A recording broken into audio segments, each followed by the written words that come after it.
Hello there, BookTube. My name is Daniel. Welcome back to my channel, Guilty Feet. I can't take my eyes off of you. Can't take my I've got no rhythm. And today I've got a ginormous book haul, two book hauls, in fact. And I'll tell you for why. My wife last week was traveling to the States for work. And so knowing that she was going to the States and she was going to be seeing our friends in Westport, Connecticut, I had ordered a bunch of books and sent them to Westport, Connecticut. Some from eBay, mostly from Amazon. I did a big order of books that I wanted to get to. And then the day after I completed the order, she was still a few days before she left, because I wanted the books to arrive in time for her to get there. And the day after I placed that order, my friend, the pilot in London, said, "Oh, we're coming to visit next week. If you want to order some books, now'd be a good time." I went, "Oh." So I did another order of books and sent them to him in London. And we just went to visit this morning, which is why I'm so bright red. This is suntan, because we sat on the balcony in their apartment by the sea. That's where we've been this morning. It's now Friday afternoon. And so I'm going to do this book haul. So I've got over here a bunch of books that have already been opened because my wife, while she was in Connecticut, we did an online FaceTiming unboxing where she with the scissors cut open all the packages that had arrived there, and we went through all the things. And then I have over here a big bag of books that my friend just brought out from London, mostly secondhand, but also some new books there, which I'm going to open. I have my scissors, and I will open those when I go through. So I'm going to do the book haul from America first of all, and then the book haul from London. And this is my late summer book haul, which will take me through the next couple of months at least, I guess. Now, one thing I noticed is that the majority of these books are from authors that I've read before. So not a lot of new to me, completely new stuff, which is kind of interesting. And you know, I would like to be using my reading to bring in new to me authors and to try things I haven't tried before. And there's not a whole lot of that here, which is interesting. But what I did use both these book hauls, both from the US and from the UK, was to continue series of books that I've been reading.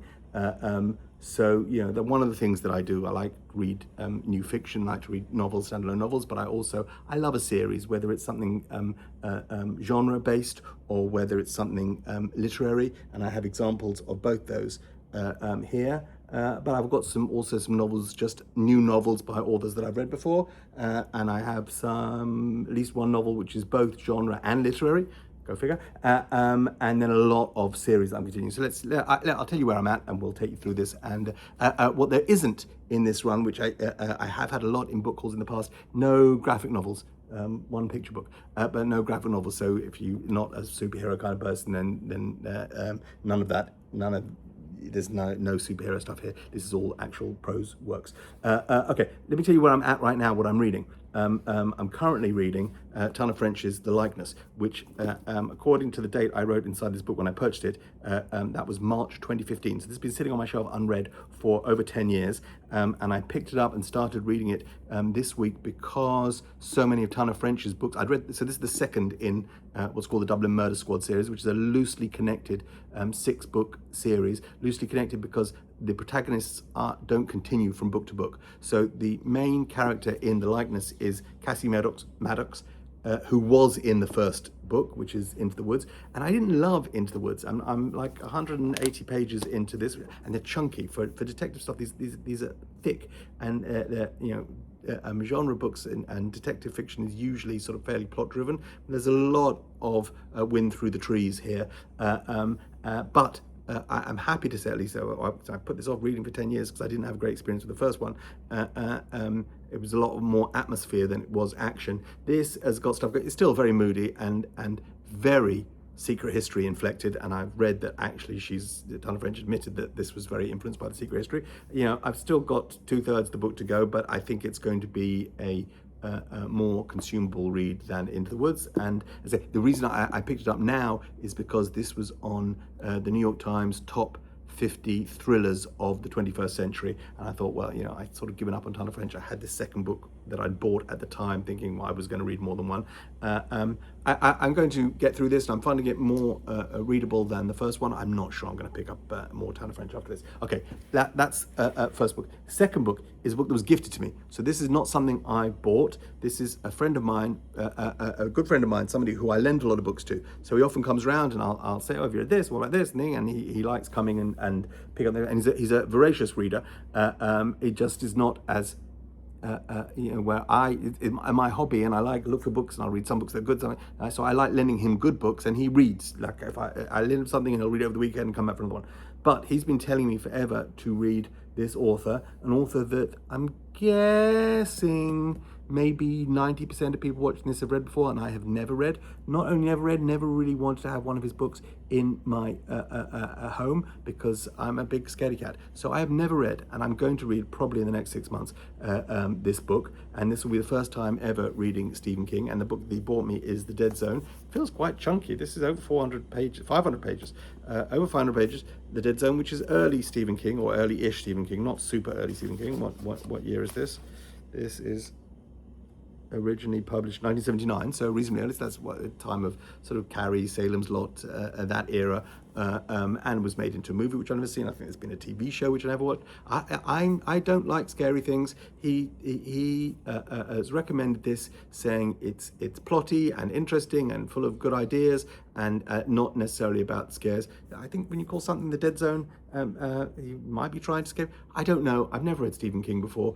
Deliberately avoided reading Stephen King, although I've seen a couple of the movies adaptations, so Shawshank Redemption and Stand By Me, and maybe one or two others. But I don't like scary things. Like I would never see It in any version. R.I.P. Tim Curry. But I promised him, because we're good friends, and he's taken so many of my recommendations, that I've said I would read this. So at some point I'll let you know how that goes. Okay, next up. So this, I've got 3 books came in from America that I ordered from eBay, and this is part of a series. So I'm 13-14 books into this series already. The series I'm talking about is Longmire by Craig Johnson. So I had the next one. This is the next one that I have to read. This is an obvious fact, which I had. And then I also had a copy of the next but one, Depth of Winter. So I had let's say, for example, if this is 13, then this is 15, and I've read 12. I may have got the numbers wrong, because it doesn't matter. But I like to read things in order. That's part of my thing. So I had the next one and the next but one. So I bought 3 more. The one I was missing, which is the Western Star, and this comes from a library. This is Denver Public Library. I would have bought this on eBay. No longer property of the Denver Public Library, as we're told there, and it's got a sticker. I love having ex-library books. They're usually well preserved. This doesn't appear ever to have been read, but that's the Western Star from the Denver Public Library, and 2 more.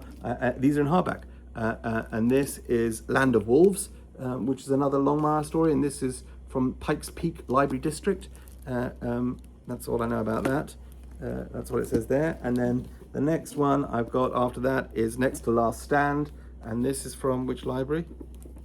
This is from Westminster Public Library, Westminster, CO, that Colorado. And these are hardback. So this is the most recent in the series, and this came out in 2020. So I'm, and he puts them maybe about one a year.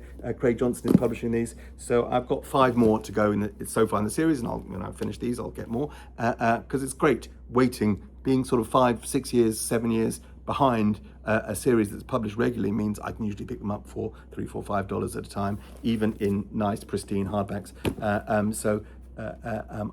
That's one of the things I like about genre fiction is playing catch up. There are other series where I'm reading them as they come out. So, for example, the Slow Horses series, Mick Herron's, each year he publishes a new one, and I read those. Richard Osman, I'm reading those, and those, because they're so big, you can usually buy them as Lost Leaders. So the Richard Osman new one is coming out. I'm going to order it from London, send it to my mum, but it'll be half price on Amazon. So £22 for a brand new hardback, and I will buy it for £11. Because that's the kind of person I am. Okay, moving on.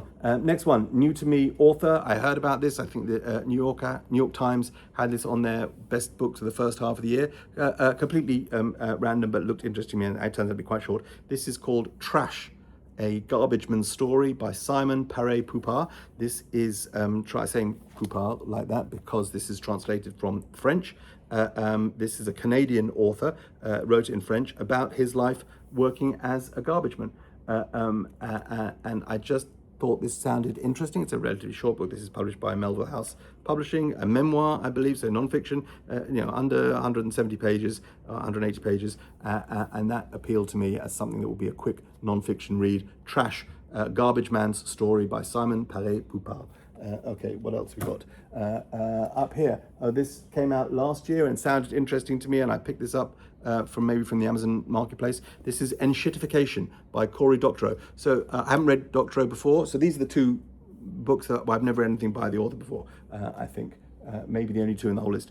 Enshittification by Cory Doctorow. I know he's written science fiction and other non-fiction, and just this idea, Enshittification subtitled, Why Everything Suddenly Got Worse and What to Do About It. I haven't seen many reviews on this. This was originally published in the US for $30. I paid much less than that. I think this was saved from Amazon Marketplace, and it's been out a year or so already, or 6-9 months, published in 2025 certainly. I just like the appeal of this as a non-fiction work. I like the title. He's published another book since then, so he's fairly prolific, Cory Doctorow, but I've never read him before. I don't know what the reading will be like here, but I'm interested in this, and I'll let you know how that goes when I get to it. Okay, next up we have, this is another in a series. I read the first two by this author with the same, a private detective. So the PI is called Roxanne Weary. The author is Kristen Lepionka. Kristen Lepionka, not Kirsten Lepionka, and Roxanne Weary is the thing. And the first two, so this is a female PI. Her father was a detective, a policeman maybe, and then at the start of the series, her father is dead. It's 6 months later, and she's coping, and she's got a family and thing. And they were really solid, really entertaining PI mysteries. I've lent them out to somebody already. So this is number 3 in the series, and I think in hardback from America, which I bought secondhand. This is also, is this a library edition? Yes. Indian Valley, and then it's all obscured there. So this is also, no, it doesn't say, I don't know anything more than that. Indian Valley Library, public library, I don't know. But I like, this is beautifully covered. So apart from that, the annoying sticker there, it's just well preserved. Again, I don't think anyone ever borrowed this from Indian Valley Library or read it.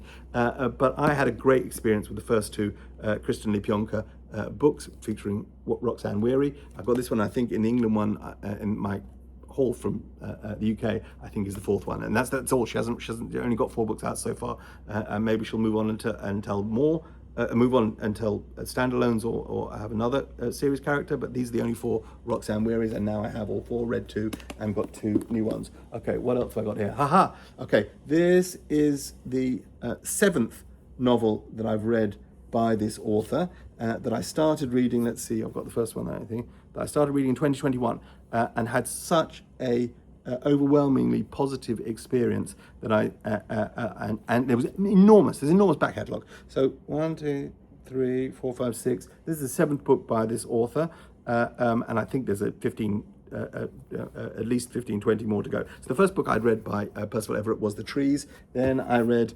Erasure, which was made into the movie, American Fiction, fantastic. Then I read Dr. No, which was the novel that first novel after The Trees, which wasn't so great. And then I dipped into the back catalogue and read Percival Everett by Virgil Russell by Percival Everett. Then I read James, which was a big smash book. This was the next novel after Dr. No, after The Trees, as was new fiction. Loved that. After that, I went back into the back catalogue and read I Am Not Sidney Poitier. Also loved that. And then the new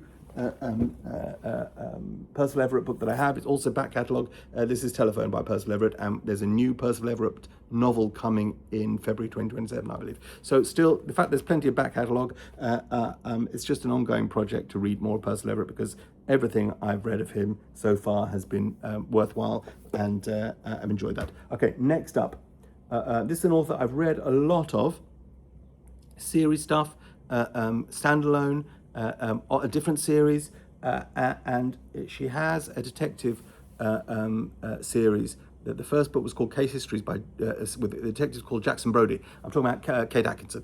And so Case Histories by Jackson Brodie, which I read that, and then the 2 following that. and that's the first 3 books in the Jackson Brody series. And that first one, Jackson Case Histories, showed up again in that New York Times list of top 50 thrillers since 2000 of this century, and very readable. I'd read Kate Atkinson before, and then I read her alternate histories of was it Life After Life, and back because this is the A section. Where is she? Life After Life and A God in Ruins. She's oh, you can't see they're next to Maya Angelou and Jane Austen. So I read those, but I'd read the first 3 Jackson Brodys and thought, okay, that's it. And then I was at a home in my hometown. There was a sale going on, and I picked up there the 5th book in the Jackson Brodie series, which was Big Sky, and that's a UK Penguin edition. And having had the 5th book and read the first 3, I had to buy the 4th one. So that's what I got. My wife just brought back. So that is started early, took my dog. So I now have the next 2 Jackson Brodies, and I will get to them both. Only one of them came just over from the States. Okay, next one. Oh, this is this is a typical me story. Okay, so this is another series, not genre. This is, I guess, literary fiction, translation. In translation, the first of these I bought and read early this year. Yes, this is on the calculation of volume 1. That's just on the calculation of volume 1 by Solveig. I really should have looked up her pronunciation. So this is I'm going to say they're published in Swedish, translated from the Danish by Barbara J. Haviland. This was the first one, and seeing there are 7 volumes, and the first 4 out. I think the 5th one's coming out soon in English. The first 4 have been translated into English, and the 5th one's coming out soon. And I wanted to start this series and see if they're worth the hype. And this is from the UK. So this is Faber edition, lovely edition from the UK. And I bought this, and it's short, under 200 pages, very readable. I'm not going to, if you're reading them, then you know the story. I'm not going to. But I decided I would use this opportunity of my wife going to the States to order the next one. So I ordered volume 2 of this, and I have this lovely US edition, which is, so the UK is published by Faber, and then the US edition I've got number 2 on the calculation of volume 2. This is also translated by Barbara Haviland, at least I've got continuity, the same translator in the UK and the US. This is published, and this is a New Directions paperback original, so these are not published in hardback in English, these were published in paperback, both in the UK and in the US. The trouble is, and you'll see, this is foreshadowing what's coming up soon, is that, so that's a UK edition and a US edition, and then when my friend said he's coming from the UK, I ordered the next 2, so I have the next 2 coming in the UK edition. So that's going to be kind of annoying that I'm going to have 1, 3 and 4 matching, and then 2 out of, okay, nothing I can do about it. I read 1, really enjoyed that, so I'm looking forward to the other. I've got the next 3, and then 5 I think is coming out this year. And then I don't know when 6 and 7 are due to be published. Okay, next is an author that was new to me, also read for the first time last year, maybe a year or 2 ago. I bought this a couple of years ago. So this is the first book by this author I read, was called Everybody Knows by Jordan Harper. Really good, a sort of hard-boiled mystery set in and around Hollywood. And he had a new book out this year called A Violent Masterpiece, which again I think I got on the marketplace. So I didn't get this brand new full price, which was $29 US. I would have got this a little bit cheaper, and this also had great reviews, so I'm looking forward to reading more Jordan Harper, because I had a great experience with the first one. Okay, put that out of the way. What else we got? Aha! Okay, this is nice. Now let's move things out of the way and get to this. This is, I said, that as well, okay. Sorry, going off frame. So this is the 3rd in a series, which I just bought, and I have the first 2. The first 2 in this particular series, which I said is sort of genre, but literary, because you don't get much more literary than Colson Whitehead, and he started writing Harlem Shuffle is the first in this trilogy, which I bought September 91, and then the second one was Crook Manifesto, which came out, which I bought in August 23, and I bought these both new in hardback when they came out, because I'm all in on Colson Whitehead, and I'm happy to have just picked up the 3rd in the series. I'm not happy about the fact this has got a sort of very shiny cover, and the first 2 in the series, these are all US editions, and the first 2 were completely matte. So, I don't know what's up with that. The same publisher, right? Who is this published by? This is published by... Oh, that even says first edition. That's Doubleday in New York, and that's the second one. The first one was published by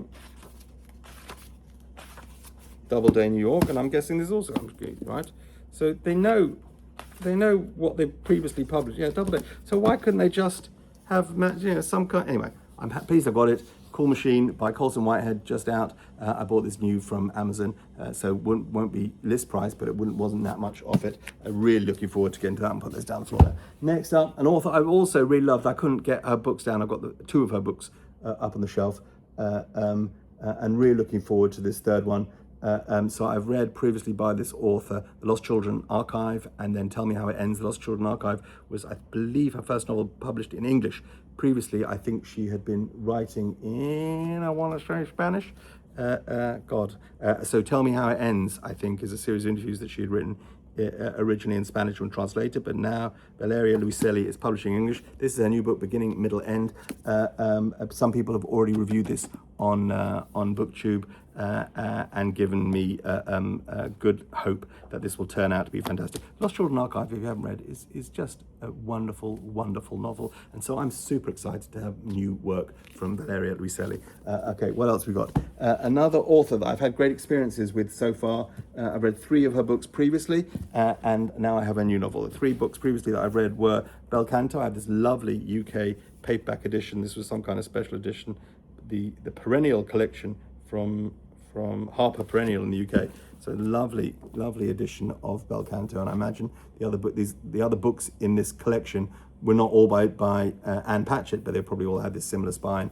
I really enjoyed Bel Canto. Then I read The Dutch House, which I'd picked up in a secondhand store when I was looking for something to read. And then her last novel that came out was Tom Lake, which was a Reese Book Club. And you could argue that Anne Patchett is not really in the vein of authors that I like. That she's a bit cozy and a bit I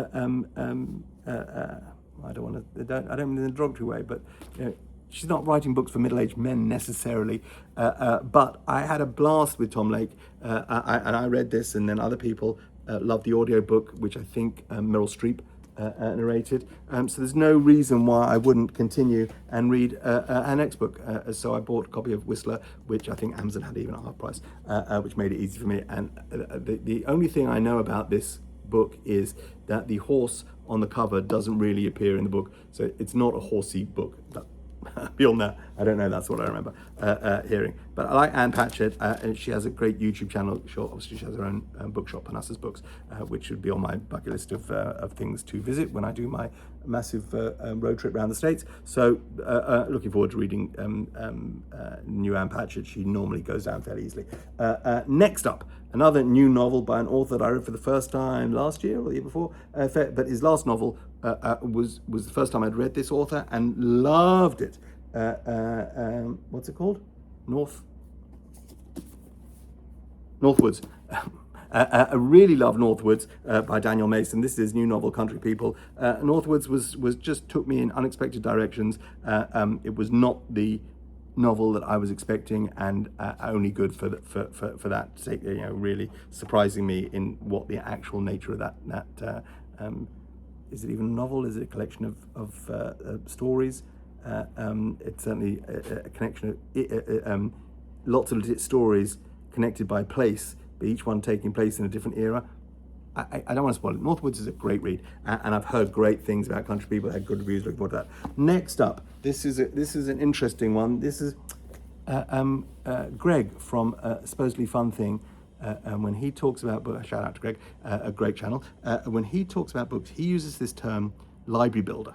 Like, he will buy books and he says, I bought this as a library builder. And this, I believe this is what he means when he says library builder. He's talking about bringing a book into his collection and putting it on the shelf without an immediate intention to read it. Like, he thinks, he talks about that there are books that you just want to have in your library, and it's there, and at some point he's going to get to it, but it's not urgent, but he's purchasing the book and having it on the shelf and proudly saying, this is part of my library. Internally, before he used that phrase, I also think of that phrase, library builder, but slightly differently. When I talk about library builder, I talk about, I'm thinking about an investment in an author.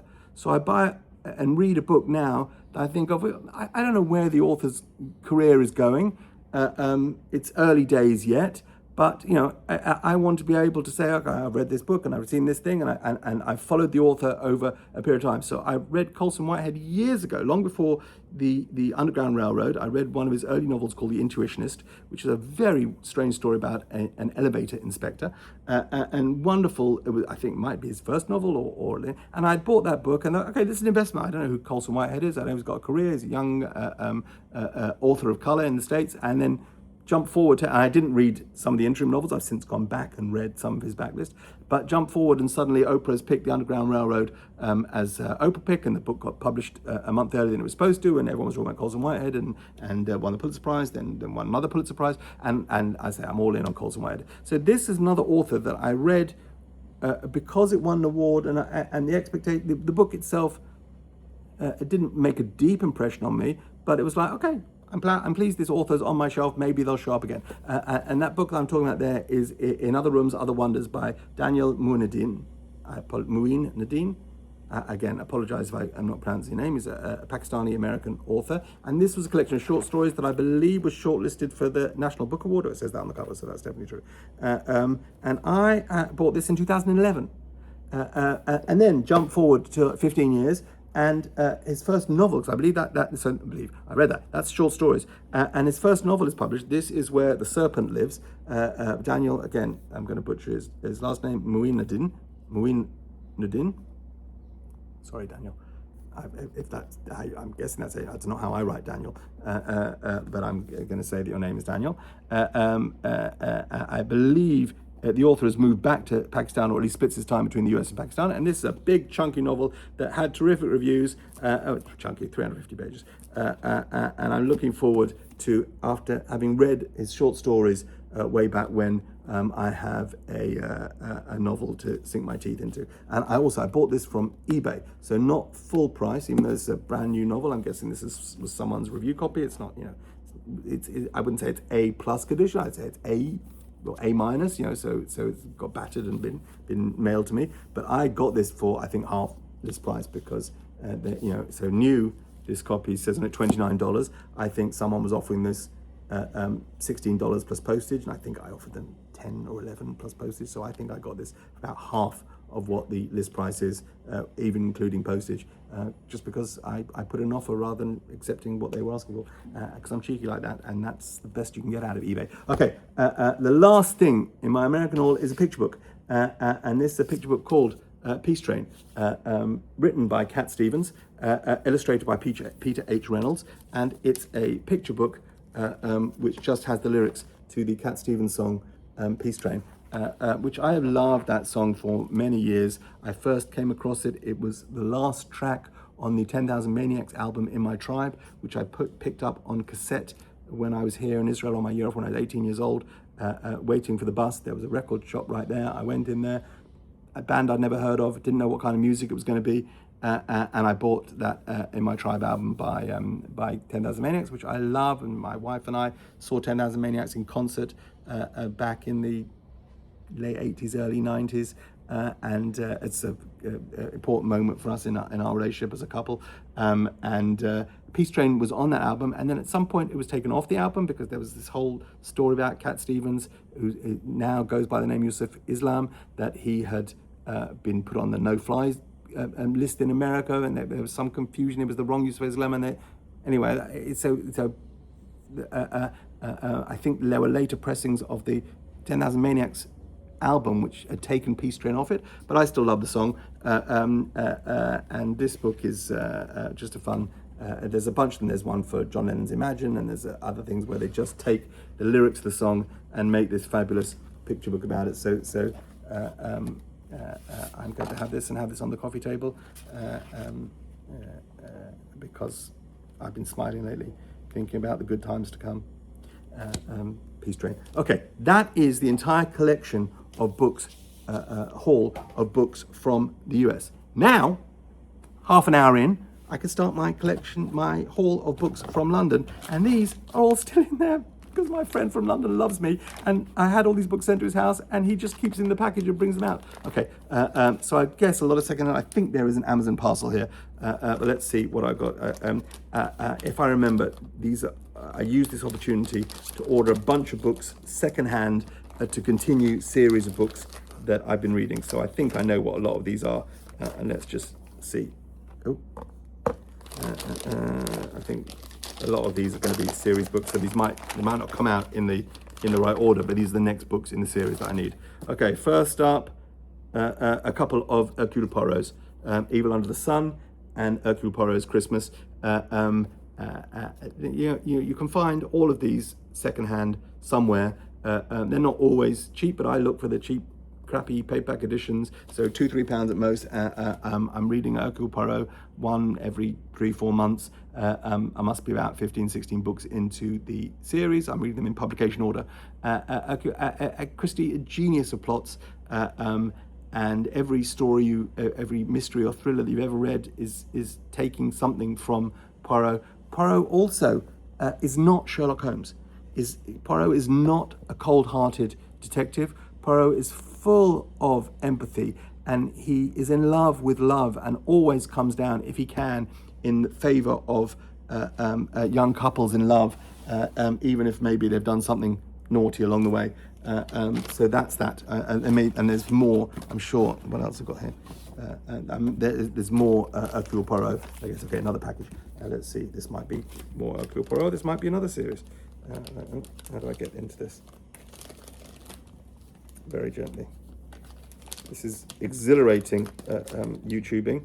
Man opens parcel with scissors. Okay, let's see what we've got here. Oh, 2 more books in the same package.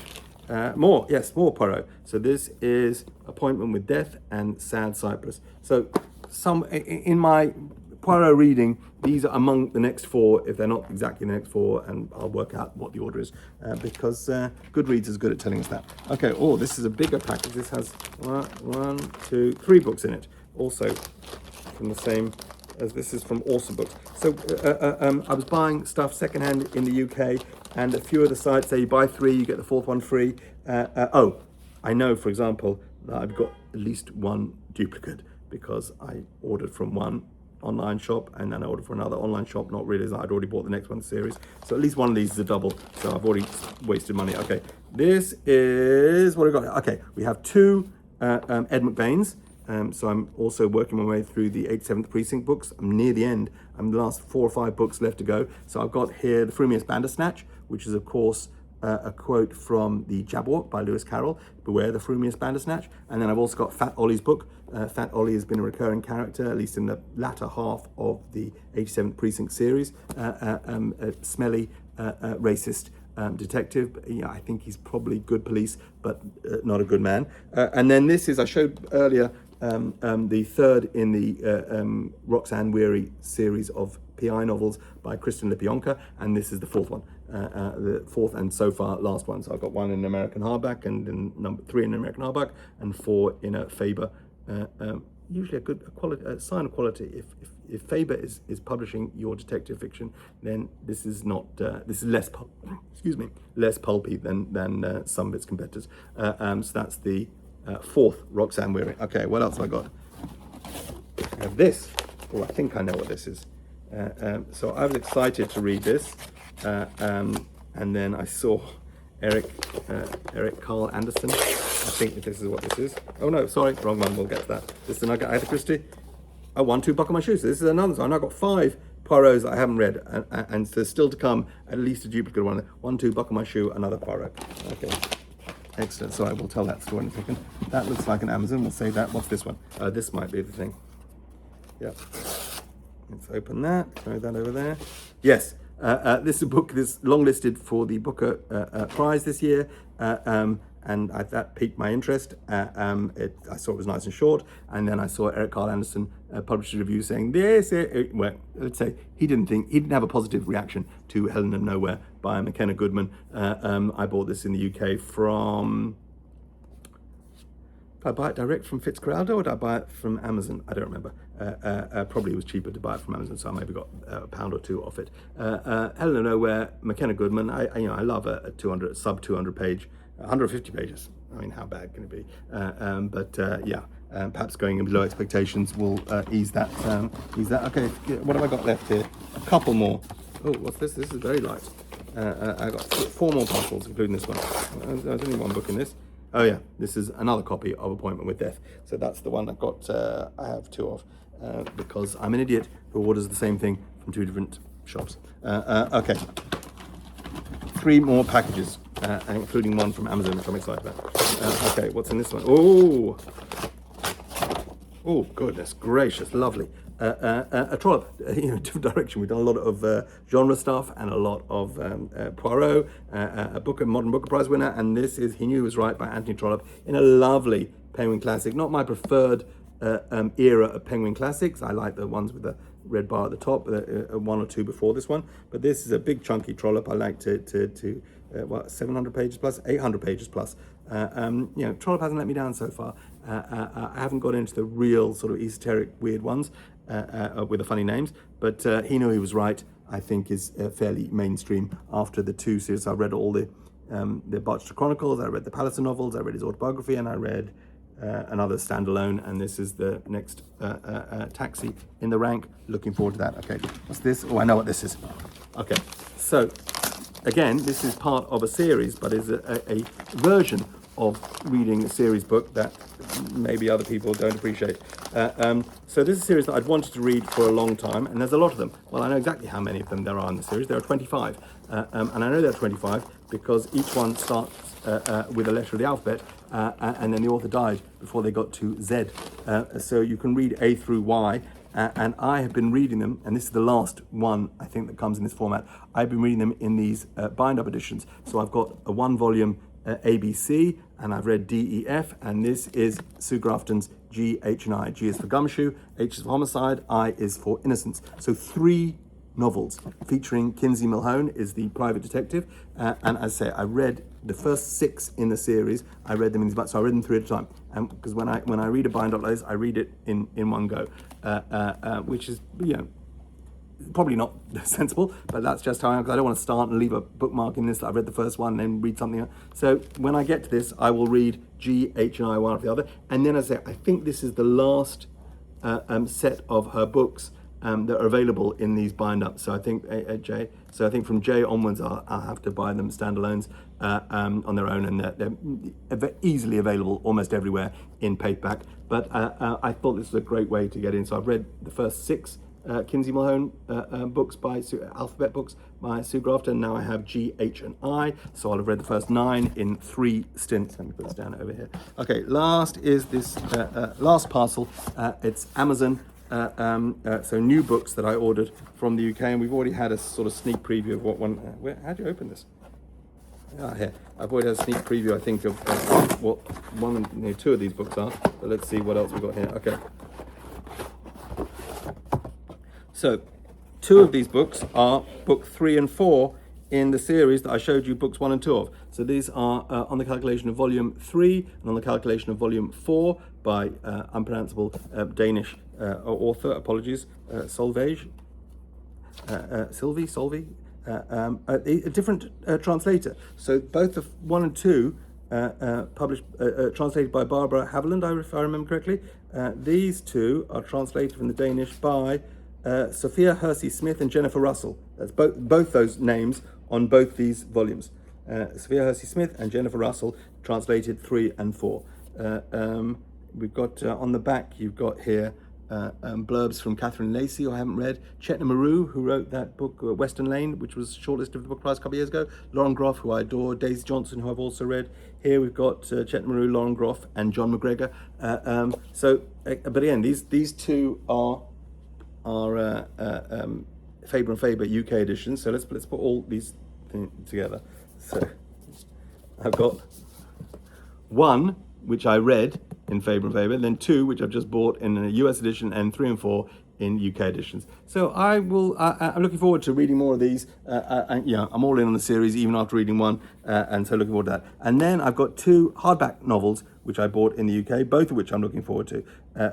Both by authors, again, that I've read before. So the first is The Palm House by Gwendolyn Riley, which is also longlisted for the Booker Prize, I believe. A relatively short novel. I read last novel, My Phantoms, which I thought was outstanding. Really got a kick out of that. I know some people are crazy about Gwendolyn Riley. I'm a little late to get aboard the Gwendolyn Riley train. I love this quote. I love this book. It says here by Sarah Perry. And I've read 2 books by Sarah Perry and loved each one of them.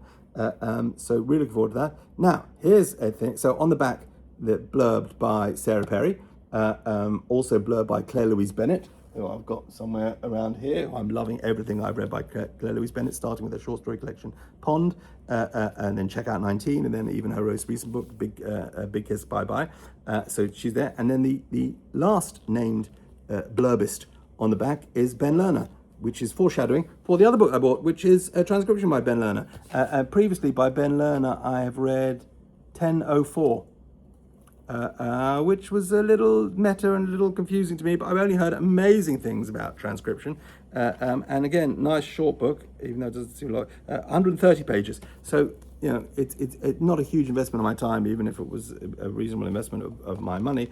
But I think the UK edition probably cheaper than the US edition. So I bought these both from Amazon, so I'd have got there, I had whatever, 15-20% discount, whatever Amazon UK was doing. I did try to buy, I think, the Palm House in the US edition, and they'd sold out because it was shortlisted. And in the US, it's published by New York Review of Books in paperback. And I like the NYRB paperbacks. I've got, looking over there, my wife started reading the Netanyahus, and I've got that NYRB paperback rather than the Fitzcarraldo UK edition. But they'd sold out in the US, so I just pulled the trigger and bought the UK hardback. And transcription, which didn't get on the Booker shortlist, despite many people expecting it would. I imagine there'll be some love for this book at the end of the year, and maybe even in prizes for 2026. But I just thought this was be a fun time to read. And 130 pages, you know, really not good. That is an enormous stack of books that I've got, which should keep me reading for a few months now. I'm going to finish The Likeness, hopefully, over this weekend, so tomorrow one time, and then what will I read? Maybe I might do transcriptions, because that's a detective book, and then I have a nice piece of literary fiction, but a short piece, so 130 pages, be able to get through that, and that will set me up for something else, maybe Telephone by Percival Everett, or another one of the On the Calculation of Volume 1, Volume 2 of that. So I've got plenty of reading to be getting on with in the next few weeks, and then we're going away. My wife and I are going for 3 days. My mum comes out between Rosh Hashanah and Yom Kippur, and then we're going away the week after that for 3 days to the spa, which will be 3 days sitting by the pool, doing very little. So fortunately, I will have what to read while we're there. Listen, thank you for sticking around if you've got this far and putting up with my burnt face and a whole lot of books that nobody really has any business purchasing and bringing into the home when they already have quite a few. But these are all read, just to be clear. Books on my shelf. When I talk about Library Builder, there's a to-be-read pile somewhere else. Anything you see on these shelves, and these shelves run all the way down the room, anything that is shelved has been read. I am not building a library of books that I don't know when I'm going to get to. I do have a to-be-read pile, and I'm adding all these books to it, but I will get to them because that's what I like to do. All right, take care. God bless. Have a great weekend. Bye.